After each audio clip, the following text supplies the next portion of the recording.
بسم اللہ الرحمن الرحیم۔ میری عزیز بہنوں، بیٹیوں اور بھائیوں، میں بیوی کے حقوق بیان کر رہا ہوں۔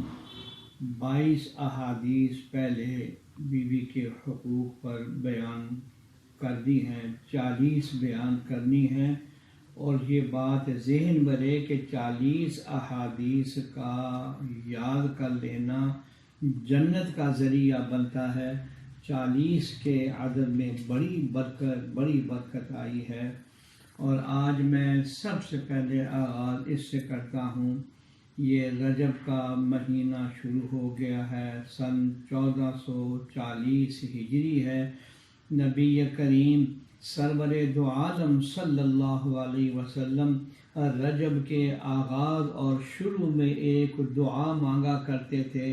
میں بھی وہی دعا آپ کو سناتا ہوں، آپ سب گھر والے اس دعا کو سن کر پڑھ لیجئے۔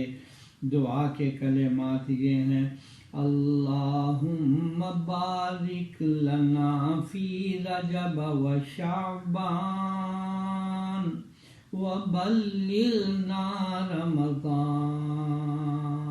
اس کا ترجمہ یہ ہے کہ یا اللہ، یہ رجب کا اور شعبان کا مہینہ ہمارے لیے، خاندان کے لیے، ملک کے لیے، سارے مسلمانوں کے لیے، پوری انسانیت کے لیے باعث برکت بنا، اور یا اللہ ہمیں رمضان نصیب فرما، اتنی زندگی عطا فرما کہ یا اللہ ہمیں رمضان مل جائے۔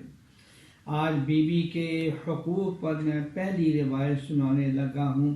نبی کریم سرور دو عالم صلی اللہ علیہ وسلم نے فرمایا، جو شخص اپنی بیوی کی بد اخلاقی پر صبر کرے تو اسے حضرت ایوب کو ان کی بیماری ملنے والا اجر کے بقدر ثواب ملے گا، اور عورت اپنے خامد کی بدخلقی پر صبر کرے تو اسے حضرت آسیہ جو فرعون کی بیوی تھی ان کے اجر و ثواب کے بقدر ثواب ملے گا۔